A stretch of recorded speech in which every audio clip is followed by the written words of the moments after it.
Kalau kita mengikuti kasus ijazah yang dituduhkan ke Pak Jokowi memang tidak ada habis-habisnya ya teman-teman. Kita tahu para penggugat ini ya, Roy Suryo CS itu mereka tidak mau kalah dan tidak akan mau kalah ya.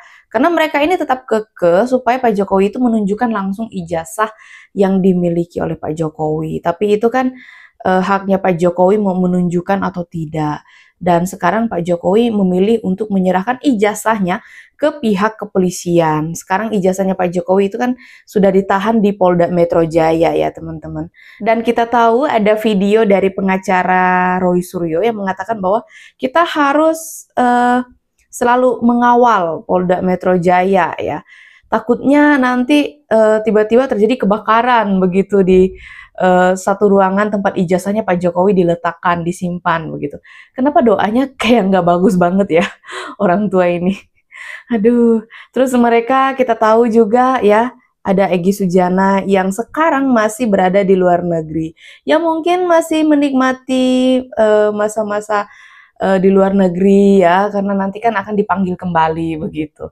Dan ada Dr. Tifa serta Rismon dan Roy Suryo ya yang mengadu ke Donald Trump, yang mengirim surat ke Donald Trump, dan Dr. Tifa mengatakan akan mengirimkan surat ke Xi Jinping ya dan juga Putin. Ya, doakan sajalah mereka supaya sukses gitu pengiriman suratnya ya.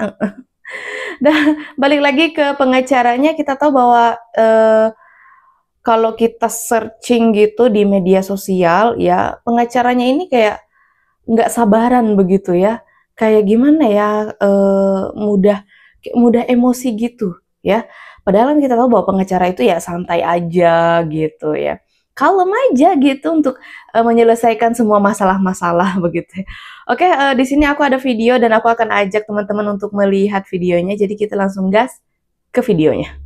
Nah, hari ini justru alih-alih Saudara Joko Widodo membuktikan apa yang dituduhkan terhadap klien kami yang mengedarkan fitnah, hari ini justru Saudara Joko Widodo secara telanjang terbuka di hadapan publik mengedarkan fitnah. Jadi fitnah itu tidak hanya ditujukan kepada tokoh besar tersebut, tetapi juga merujuk kepada klien kami. Seolah-olah klien kami ada di bawah kendali tokoh, tidak menjalankan agenda konstitusional secara mandiri, sehingga klien kami bisa saja dianggap sebagai pion politik dalam sengkarut persoalan ijazah palsu ini.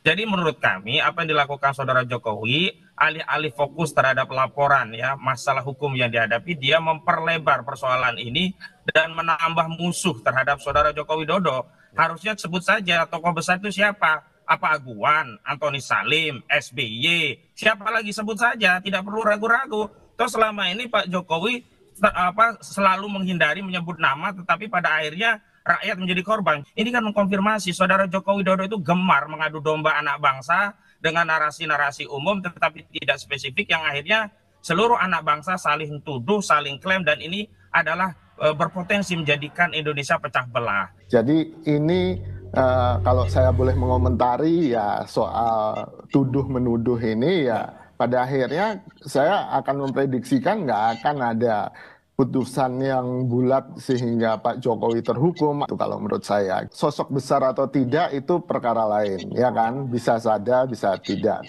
Tapi kalau kenapa ini menjadi besar dan lama, energinya seakan-akan luar biasa, betul, karena ini salah satunya adalah motif rakyat Indonesia yang sangat suka dengan gosip politik kan ini. Ya. Salah satu motif rakyat Indonesia ya teman-teman yang suka dengan gosip politik begitu. Tapi memang ya begitulah. Ini gosip politik untuk melampiaskan kemarahan atas penderitaan kita sehari-hari dengan ekonomi yang semakin wow gitu kan. Atau dengan kondisi terus ya, Pak, kehidupan kita yang secara politik juga tidak membaik. Ini kan akhirnya butuh saluran pelepasan. Dan saluran pelepasannya yang paling gampang, paling enak ya yang receh-receh ini gitu kan. Misalnya tahun 2000 isu Megawati hanya lulusan SMA itu juga cepat besar kan gitu. Dan pada akhirnya ketika itu bisa jadi komoditas politik akan dilakukan oleh aktor siapapun kan gitu. Dan apakah ini akan ke 2029 tembakannya atau kepentingan-kepentingan jangka dekat, ya sangat mungkin kan gitu. Apalagi Pak Jokowi juga masih aktif kan di politik walaupun melalui putra-putranya kan gitu. Nah, Iya, ini iya, kan iya. juga apa yang harus kita perhatikan. Saya sih terus terang salah satu yang tidak terlalu mengikuti isu ijazah palsu. Oh ya, saya pakai baju Unpad ini karena supaya nggak dituduh dosen palsu kan gitu.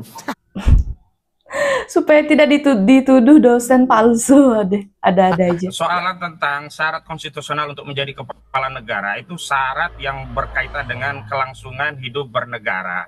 Ya. Jadi bukan gosip politik recehan. Jadi saya kecewa jika hanya mengamati dari jauh lalu menyimpulkan ini hanya gosip politik belaka. Ya. Sehingga seolah-olah yang terlibat dalam perjuangan ini adalah perjuangan yang tidak penting. Itu yang mau saya koreksi. Yang kedua, kalau berkaitan dengan masalah konstitusional, ini kaitannya adalah dengan keberlangsungan masa depan, sehingga kita harus fokus juga dengan agenda konstitusi. Jangan kemudian memalingkan agenda konstitusi ini menjadi agenda politik, lalu meminjam saran hukum pada saat saran hukum itu sudah diproses melalui Polda Metro Jaya. Saudara Joko Widodo masih melakukan agenda politiknya melalui framing-framing, misalkan reuni-reunian, kemudian mengedarkan tuduhan ada orang politik besar. Oke, itu dianggap framing ya teman-teman ya. Di mana Pak Jokowi menghadiri reuni gitu. Terus dianggap reuni-reunian gitu ya.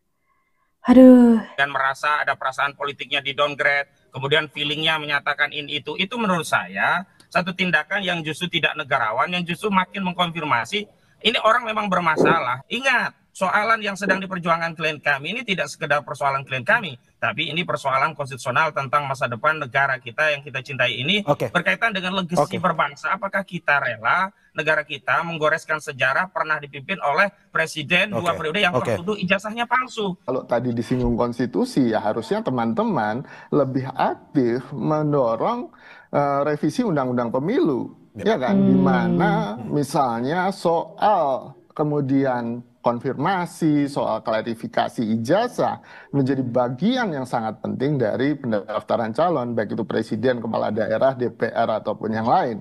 Dan itu kalau itu dilakukan saya akan dukung kan gitu. Cuman menghabiskan energi untuk kemudian sesuatu, ya saya tidak mengecilkan ya, untuk sesuatu yang sebagai di komunikasi politik juga penting untuk kemudian menyalurkan energi ini gitu kan. Energi kemarahan, energi ketidaksukaan, energi kritik ini gitu kan, agar tidak kemudian meledak gitu kan, dan akhirnya menjadi sebuah kejadian yang ongkos politik, ongkos sosialnya sangat besar gitu. Dan saya memahami ini sebagai sebuah usaha, ya ini boleh-boleh aja, tapi ada usaha-usaha yang lebih produktif menurut saya. Analisis saya dari budaya politik di Indonesia, sejak zaman Pak Harto kan ada istilah mikul dur mendem jeruk gitu. Jadi setelah Pak Harto turun pun tidak ada tuntutan hukum terhadap beliau. Kalaupun ada kesepakatan politik lah bahwa ya nggak mungkin divonis bersalah kan gitu. Jadi salah satu bentuk penghormatan kita terhadap presiden-presiden atau mantan presiden kita adalah dengan memikul dur, menjunjung tinggi apa yang prestasi mereka dan mengubur dalam-dalam semua kesalahan dan aib dan apapun itu. Dan menurut saya sampai ya benar sih bentuk apa sih kita menghargai begitu ya. Hari ini itu masih dipegang oleh semua elit politik di Indonesia gitu. Karena Pak Prabowo pun nanti ketika turun dia juga nggak mau aib-aibnya juga akan jadi tersebar, jadi bau bangkai dan segala macam gitu. Dan menurut saya itu kultur politik yang sangat susah diubah, Mas. Kita punya kultur politik yang berbeda dengan Amerika Serikat atau dengan Inggris atau dengan negara-negara lain, bahkan Thailand sekalipun gitu. Kalau kita bicara mikul dur mendem jeruk itu bisa kita lakukan kepada saudara Presiden Soeharto, tapi tidak kepada saudara Joko Widodo. Tidak mungkin kita itu mempermaklumkan terhadap kebohongan-kebohongan. Coba bayangkan, ijazah palsu untuk mencalonkan sebagai presiden dan menjadi presiden 2 periode. Kalau itu terbukti, nggak mungkin bangkai seperti ini mau dipendem jeruk. Nggak bisa, kita harus tuntaskan ya bangkai ini di periode kita, dan kita akan mewariskan legasi bangsa kita kepada generasi selanjutnya dengan kejujuran. Tidak boleh ada lagi bohong-bohongan. Kalau kebohongan ini dipermaklumkan, kemudian dipendem jeruk, dipikul durnya ada yang baik-baik saja, maka negara kita tidak bisa belajar tentang bahaya dari kebohongan. Negara kita tidak belajar bagaimana menjadi sikap bagi seorang yang negarawan. Sejak awal saudara Jokowi bermain politik menggunakan sarana hukum untuk membungkam kebebasan kemerdekaan berpendapat rakyat yang sedang meneliti ijazahnya. Yang kedua, yang membuat downgrade itu bukan kita, bukan rakyat, tapi saudara Jokowi sendiri, dan menikmati ya peristiwa ini dengan cara apa? Tidak kunjung menunjukkan ijazah aslinya. Jadi kalau ingin meyakinkan publik dan Nah, kan pada akhirnya ujung-ujungnya gitu ya, mereka ini memang menuntut supaya Pak Jokowi itu menunjukkan ijazah asli begitu. mengembalikan marwah wibawa saudara Jokowi itu bukan dengan reuni, tapi Supaya Pak dengan Jokowi menunjukkan menunjukkan bukti. ijazahnya, Bukti yang menunjukkan dimaksud ke adalah ijazah publik asli. publik Dan kalau begitu. ya katakanlah ini sudah diserahkan kepada penyidik, itu belum selesai karena ini harus sampai ke pengadilan sampai putusan yang inkrah. Dan persoalannya, kalau hari ini rakyat minta yang ijazah ditunjukkan tidak ditunjukkan, kepada penyidik ditunjukkan, katanya hanya kepada pengadilan. Lalu apa susahnya sih kalau pada akhirnya akan ditunjukkan ke pengadilan? Tunjukkan saja sekarang, biar sudahi segera polemik ini, sehingga tidak perlu lagi ada orang yang merasa terdowngrade, tidak ada feeling merasa orang itu ada orang besar di bawah. Apakah kalau misalnya Pak Jokowi, ini kan mereka minta supaya Pak Jokowi menunjukkannya ya, terus Pak Jokowi tunjukkan gitu, terus mereka terbebas begitu, ya karena mereka duluan yang menyerang ya, jadi Pak Jokowi mengambil tindakan hukum dong, ya. Dan klien kami tidak perlu lagi terfitnah dengan agenda besar orang besar. Bang Kosin, berarti kami hanya pion politik. Oke, Bang Kosin, kalau sudah ditunjukkan ijazah berarti selesai semua ini ya permasalahan ini. Ijazah selesai, kalau ijazah itu asli selesai. Karena ijazah itu bermasalah tidak kunjung ditunjukkan. Nggak mungkin itu. Bahkan putusan pengadilan saja tidak akan membuat isu ini selesai. Iya. Itu loh. Jadi gini. Anda tidak percaya berarti dengan pernyataan Bang Kosin tadi itu ya? Nggak mungkin itu. Ya susah membangun negara dengan suudon tidak saling percaya. Ya sudah, kalau gitu berangkat saja kita tarung sampai pengadilan, sampai kasasi, sampai PK, sampai laporan lagi, sampai bikin bukti baru, sampai rame negara kita ini. Jadi kan nanti kan pengadilan nggak sabar sekali ya teman-teman ya. Di pengadilan pada saat pembuktian akan ditunjukkan. Ya. Dari situ juga nggak akan berhenti. Tadi udah disampaikan akan tarung terus. Jadi memang begitu targetnya, memang supaya masyarakat ya terus ragu-ragu. Ya itu politiknya. Karena agar yakin itu tunjukkan saja ijazahnya biar rakyat yakin, bukan dengan reuni-reunian. Tunjukkan bukti ijazah asli, rakyat yakin, selesai. Bukan dengan reuni yang statement orang-orang ikut reuni makin kacau balau begitu.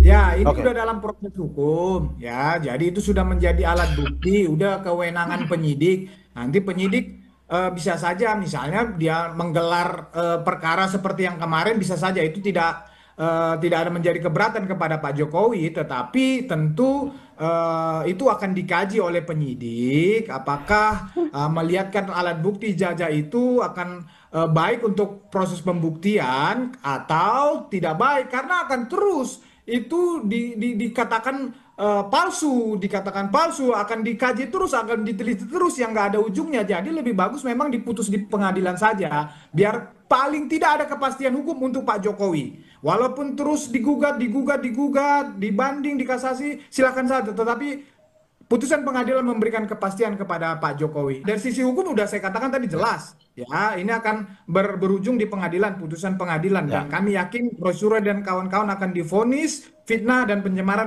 nama baik. Dari sisi politik, ya Pak Jokowi juga bukan aktor politik yang kemarin sore, aktor kawakan. Jadi yang disampaikan dia itu adalah pesan politik. Hayo, kalau lu mau masih main terus, ayo kita tarung. Kan kira-kira gitu aja, nggak ada masalah sebetulnya.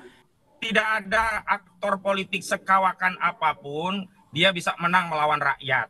Nah, ketika saudara Joko Widodo tidak kunjung menunjukkan ijazahnya, berarti dia tidak sedang mengabaikan Roy Suryo dan kawan-kawan, tetapi sedang mengabaikan seluruh atensi rakyat. Dan silakan saja, kalau memilih pilihan jalan yang lebih panjang dan melelahkan, serta resiko yang lebih besar berhadapan dengan rakyat, ketimbang menunjukkan ijazah asli yang itu lebih simpel, sederhana. Dan kami terus akan membackup, dan komitmen dari klien kami termasuk Abraham Samad itu sudah siap, bukan hanya untuk 2029, siap berjuang sampai titik darah penghabisan. Jadi tidak ada kaitannya dengan politik 2029 dan seterusnya. Dan tentu saja dalam konteks membela diri, jadi ketika Jokowi terus ya membuat bukti baru dengan bikin reuni dan sebagainya, jadi jangan halangi klien kami. Ditudingnya Pak Jokowi itu membuat reuni. Jadi Pak Jokowi yang membuat reuni ya.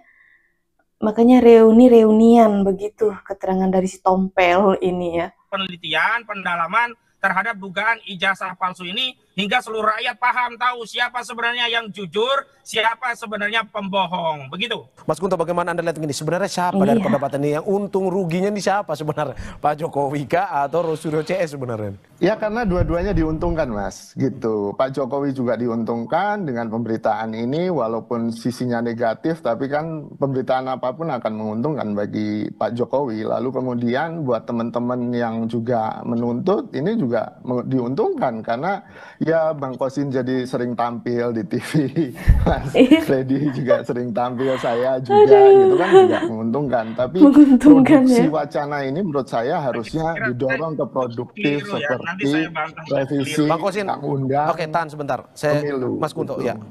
Ya, saya kira keliru loh. Saya tidak sama sekali menikmati hal ini, dan semua yang terlibat dalam agenda menguak ijazah palsu ini sebenarnya ingin segera terungkap. Dengan cara apa? Diperlihatkan ijazah asli itu, sehingga ingin segera terungkap dengan cara diperlihatkan ijazah aslinya. Ya, nanti di pengadilan baru ditunjukkan. Seluruh anak bangsa bisa rukun kembali dan bisa fokus hal-hal yang disebut lebih produktif lagi. Jadi keliru kalau dianggap kami memanfaatkan atau mencari keuntungan dari peristiwa ini. Justru kami ingin segera selesai. Nah, karena agendanya sekarang agenda hukum, harusnya fokus kepada hukum. Nah, ketika agenda yang ditarik ke unsur politik, berarti saudara Joko Widodo yang memang tidak mau cepat menyelesaikan persoalan ini. Begitu. Ya, semua diuntungkan kan Mas, karena wacana itu sifatnya produktif gitu. Ya. Saya mohon maaf ke Mas Kozin, saya tidak mengecilkan perjuangan Mas Kozin dan teman-teman, tapi bagi saya ini sesuatu yang mungkin secara prioritas jauh di bawah urusan bagaimana data pribadi saya akan dipakai oleh Amerika Serikat, bagaimana kemudian angka pengangguran naik, gimana BPS kemudian menetapkan angka kemiskinan di penghasilan atau pengeluaran yang cuma 20.000 perak sehari, itu menurut saya lebih penting gitu. Jadi mohon maaf kalau prioritas kita berbeda. Dan menurut saya ya ini akan selalu jadi isu politik yang tadi menggemaskan kan, tadi soal cerita Megawati hanya lulusan SMA itu juga jadi besar. Lalu kemudian di Korea Selatan plagiasi oleh ibu negara itu juga besar kan gitu. Jadi skandal-skandal, saya bilang skandal politik yang seperti ini, dan saya juga tidak sedang mengecilkan usaha hukum teman-teman gitu kan. Menurut saya ini akan selalu jadi isu yang besar dan bergulir. Ya kan, secara analisis komunikasi politiknya nggak bisa dihentikan Mas, kan gitu. Ini kan energi politik yang memang harus disalurkan, dan menurut saya masing-masing punya conviction itu atau kepercayaan yang sangat tinggi bahwa mereka benar kan gitu. Soal bohong dan kebenaran di politik itu kan selalu diabu-abu ya Mas ya. Nggak ada kebenaran yang mutlak dalam politik. Kalau mau ya ayo kita ke ranah akademis gitu. Di situ kebenarannya bisa mutlak kan gitu. Atau di ranah hukum sekalipun kan gitu. Ya makanya mari kita hentikan trial by press gitu kan. Mari kita hentikan drama-drama atau gosip-gosip politik ini. Kalau memang mau energi kita memang lebih baik untuk membangun negara. Dan menurut saya, saya juga bagian dari rakyat yang tadi diklaim oleh Bang Kosin kan. Pada akhirnya apa ya? Pada akhirnya mereka tetap ingin ijazah yang dimiliki Pak Jokowi itu ditunjukkan langsung gitu. Ditunjukkan ke publik ya, supaya semuanya clear. Ya begitu keterangan dari pengacara Roy Suryo ya. Tapi kayaknya nggak segampang itulah. Kalau Pak Jokowi mau menunjukkan, berarti tandanya Pak Jokowi tunduk ke orang-orang ini ya. Ini kan Pak Jokowi menunjukkan ya, mengambil jalan, memberikan ke pihak kepolisian yang berwenang, yang punya kewenangan dalam menangani kasus ini gitu. Dan akan ditunjukkan tapi nanti ya teman-teman ya. Sabar aja sih untuk pengacaranya Roy Suryo CS dan Roy Suryo CS ya. Sabar aja, nanti juga pasti ditunjukkan Pak Jokowi kok ijazahnya. Oke, kalau menurut kalian gimana tentang video yang barusan kita simak? Coba ketik-ketik di kolom komentar. Aku juga ucapin terima kasih banyak buat teman-teman yang sudah setia bersama Arissa Sebastia, selalu ngikutin aku. Kayaknya sekian dulu video dari aku. Sampai jumpa di video selanjutnya. Bye!